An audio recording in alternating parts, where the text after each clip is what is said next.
안녕하세요. 저는 의사입니다. 많은 어르신들이 궁금해하는 천연 보충제에 대해 이야기해 보려고 합니다. 많은 사람들이 비타민과 미네랄을 섭취하는 것이 좋다고 생각하지만 사실은 그렇지 않습니다. 사실 보충제를 복용하기 전에 우리 몸에 정말 필요한지 정확히 알아야 합니다. 균형 잡힌 식단은 이미 우리에게 필요한 거의 모든 것을 제공합니다. 하지만 나이가 들면서 특정 영양소의 흡수율이 떨어지는 경우도 있습니다. 예를 들어 비타민 D와 칼슘은 뼈 건강에 매우 중요하며 부족할 경우 보충제 섭취가 필요할 수 있습니다. 마그네슘과 오메가3는 혈액 순환과 심장 건강에 도움이 될 수 있지만 모든 사람에게 좋은 것은 아닙니다. 많은 사람들이 간과하는 또 다른 사실은 보충제에도 부작용이 있다는 것입니다. 간에 해를 끼치거나 이미 복용 중인 약과 상호작용을 일으킬 수 있습니다. 따라서 돈을 쓰고 위험을 감수하기 전에 의사와 상담하세요. 건강은 어떤 약보다 소중합니다. 안녕하세요. 60세 이상에게 매우 중요한 두 가지 보충제, 비타민 D와 칼슘에 대해 이야기해 보겠습니다. 나이가 들면서 뼈가 약해져서 낙상과 골절 위험이 높아집니다. 비타민 D는 뼈의 주성분인 칼슘 흡수를 돕습니다. 하지만 둘 중 하나만 섭취해서는 안 됩니다. 뼈를 튼튼하고 건강하게 유지하려면 두 영양소가 함께 작용해야 합니다. 이상적으로는 혈중 이 영양소들이 적절한 수치를 유지하고 있는지 검사를 받아보는 것이 좋습니다. 수치가 낮다면 의사가 적절한 보충제와 용량을 처방해 줄 수 있습니다. 과도한 칼슘 섭취는 신장과 심장에 해로울 수 있으므로 혼자 복용하지 마세요. 또한 햇볕 아래서 잠시 걸어 다니는 것도 잊지 마세요. 햇볕을 쬐면 신체가 자연스럽게 비타민 D를 생성하는 데 도움이 됩니다. 더 튼튼하고 건강한 뼈를 위한 팁이 도움이 되셨다면 채널을 구독하세요. 구독자 수가 곧 1000명을 돌파할 예정이며 여러분의 응원이 큰 힘이 됩니다. 구독 버튼을 누르고 종 모양 아이콘을 활성화하여 영상을 놓치지 마세요. 안녕하세요. 오늘은 많은 분들이 궁금해하시는 오메가3 보충제에 대해 이야기해 볼게요. 연어 정어리 같은 생선과 아마씨, 치아씨드 같은 씨앗류에 풍부하게 함유되어 있습니다. 오메가3는 심장, 건강을 유지하는 데 중요한 역할을 하며 기억력에도 도움을 줄 수 있습니다.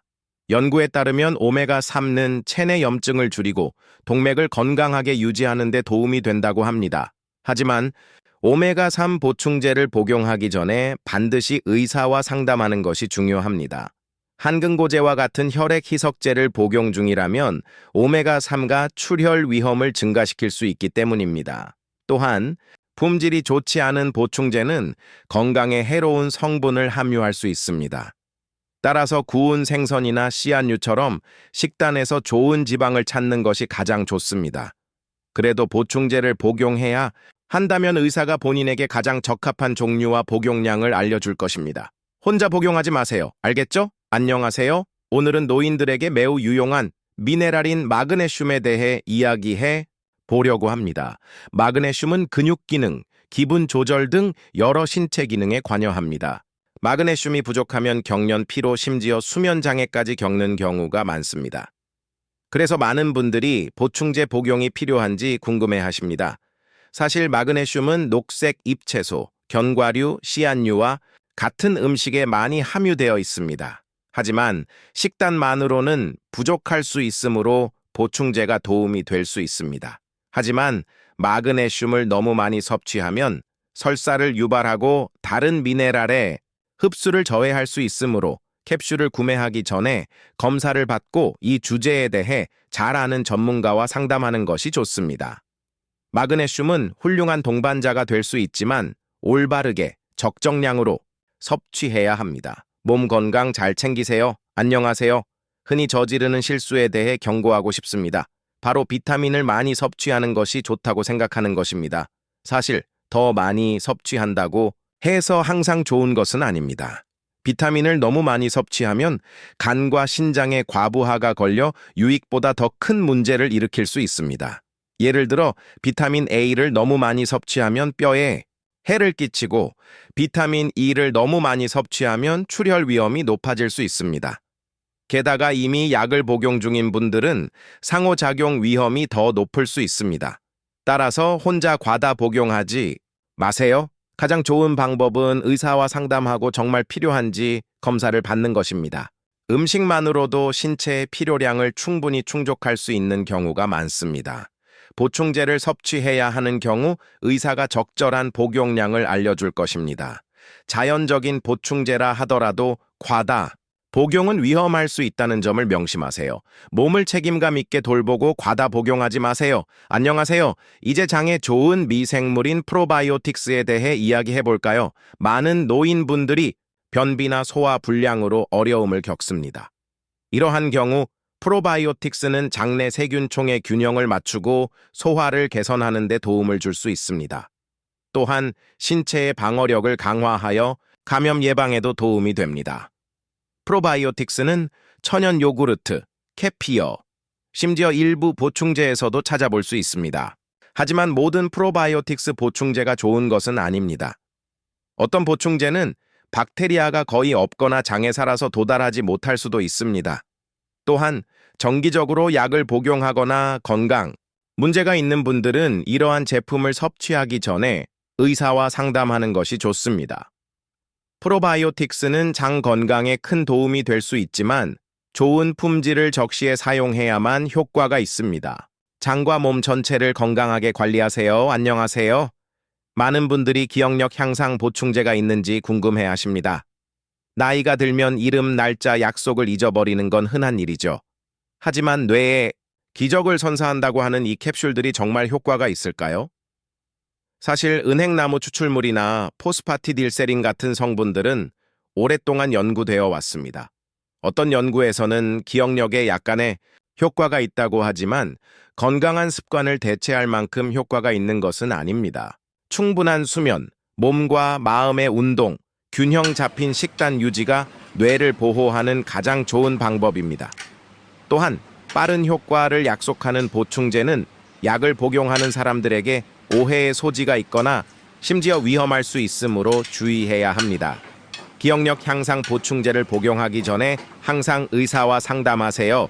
정신건강은 기적의 약이 아니라 여러 요인에 달려 있습니다. 안녕하세요. 오늘은 많은 사람들이 즐겨 사용하는 약용식물과 차에 대해 이야기해 보겠습니다. 이러한 약용식물과 차는 긴장을 풀고 소화를 개선하고 심지어 수면에도 도움이 된다는 것을 알고 있습니다. 하지만 자연에서 얻은 모든 것이 모든 사람에게 안전한 것은 아니라는 점을 기억하는 것이 매우 중요합니다. 예를 들어 캐모마일이나 레몬밤 같은 차는 일반적으로 내약성이 좋지만 녹차나 쇠뜨기 같은 차는 혈압이나 혈액, 희석제와 상호작용할 수 있습니다. 또한 일부 식물은 알레르기나 복통을 유발할 수 있습니다.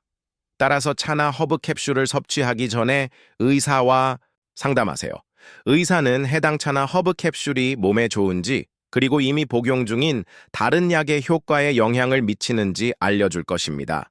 건강은 균형이 중요하며 모든 세부 사항이 중요합니다. 건강을 잘 관리하고 문제를 예방하기 위해서는 정기적인 건강 검진이 필수적이라는 것을 잊지 마세요. 안녕하세요. 아주 중요한 점, 바로 천연 보충제와 기존에 복용 중인 약물의 상호작용에 대해 말씀드리고 싶습니다. 많은 사람들이 보충제는 천연이기 때문에 항상 안전하다고 생각합니다.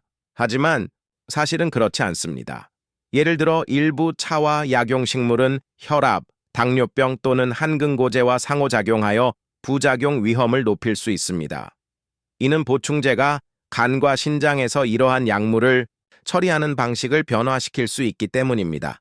따라서 무해해 보이더라도 치료에 악영향을 미치고 건강을 악화시킬 수 있습니다. 따라서 보충제를 시작하기 전에 의사와 상담하세요. 의사가 무엇이 안전한지, 건강을 해치지 않도록 무엇을 피해야 하는지 판단해 줄 것입니다. 이 영상이 마음에 드셨다면 좋아요 버튼을 눌러 저희 활동을 지원하고 채널을 구독해 주세요. 구독자 1000명 목표 달성이 거의 다 되었습니다. 여러분의 참여가 큰 힘이 됩니다. 안전하고 의식적인 방법으로 함께 건강을 관리해 봅시다. 안녕하세요. 마지막으로 안전하게 보충제를 선택하는 방법에 대해 이야기하고 싶습니다. 요즘 약국과 인터넷에는 다양한 보충제가 있지만 모두 신뢰할 수 있는 것은 아닙니다. 먼저 브라질의 품질 관리 기관인 안비사에 등록되었는지 확인하세요. 이는 보충제의 위험하거나 용량이 부족한 성분이 포함되어 있지 않은지 확인하는 데 도움이 됩니다. 또한 기적적인 효과에 대한 약속은 삼가세요. 어떤 캡슐도 하룻밤 사이에 모든 것을 해결해 주지는 않습니다. 가능하다면 보충제를 구매하기 전에 의사와 상담하세요. 의사가 가장 안전하고 필요한 것이 무엇인지 알려줄 것입니다. 그리고 보충제는 정말 필요할 때만 의미가 있다는 것을 기억하세요. 과일, 채소, 생선, 견과류가 풍부한 식단만으로도 이미 몸에 필요한 모든 것을 얻을 수 있습니다. 과장하지 말고 신중하게 건강을 관리하세요. 다음 영상에서 만나요.